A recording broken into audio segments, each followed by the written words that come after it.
হাতে যদি একেবারেই সময় না থাকে ঝটপট এই মুরগির মাংসের ঝোলের রেসিপিটি আপনারাও ট্রাই করতে পারেন আমার মতো। আর কেন এত ঝটপট এই রেসিপিটি তৈরি করেছি তাও কিন্তু আপনাদের সাথে শেয়ার করব। তো আশা করি সম্পূর্ণ ভিডিওটি একটা লাইক দিয়ে দেখা শুরু করবেন।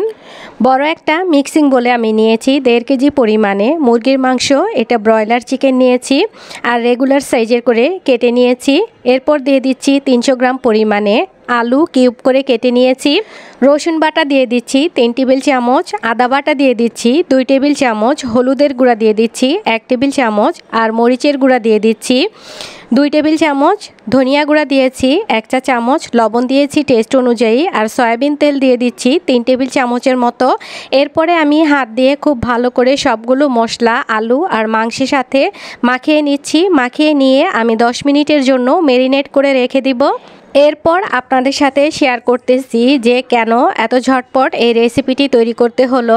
ইদানিং আমরা যে এলাকাটাতে থাকি সেখানে গ্যাসের খুব সমস্যা হচ্ছে। কিছুদিন যাবৎ সকাল থেকেই গ্যাস থাকে না, গ্যাস আসে দুপুর 2টা বাজে, তাও একটু একটু করে আসে, মানে ফুল স্পিড থাকে না গ্যাসের।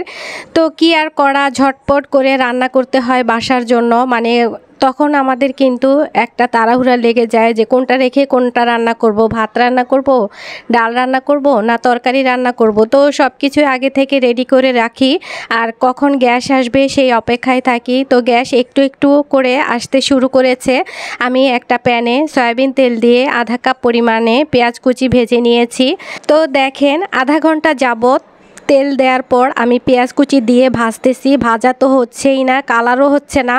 গোল্ডেন ব্রাউন না করেই মাংসগুলো দিয়ে দিয়েছি যেগুলো আমি মাখিয়ে রেখেছিলাম। এরপর মিক্সার বোলটা ধুয়ে আমি সামান্য পরিমাণে পানি দিয়েছি। পানি দিয়ে আমি ঢাকনা ছাড়াই কিছুটা সময় কষিয়ে নিব। আর এর ফাঁকে কিন্তু আমি এলাচ, দারচিনি আর তেজপাতা দিয়ে দিয়েছি। তো এখন কিন্তু আমি ঢাকনা দেইনি, যেহেতু গ্যাসের চাপ খুব কম, এখনও গ্যাস আসেনি পুরোপুরি, তাই আমি ঢাকনাটা ছাড়াই কিছুটা সময় রান্না করে নিচ্ছি। তো এই পর্যায়ে কিন্তু গ্যাস চলে আসছে। এখন আমি ঢাকনা দিয়ে ঢেকে রান্না করে নিয়েছি 15 থেকে 20 মিনিটের মতো সময়। এর মাঝে কিন্তু 2 থেকে 3 বার নেড়ে দিয়েছি যাতে করে নিচে লেগে না যায়, যেহেতু এখন ফুল স্পিডে গ্যাস চলে আসছে। 20 থেকে 25 মিনিটের মতো সময় আমি মাংস আর আলু খুব ভালো করে ঢাকনা দিয়ে কষিয়ে নিয়েছি। চুলাতে যদি গ্যাস পর্যাপ্ত পরিমাণে থাকে তাহলে যে কোনো ধরনের রান্না করলেই কিন্তু সেই রান্না করা খাবারটা খেতে খুব টেস্ট হয়।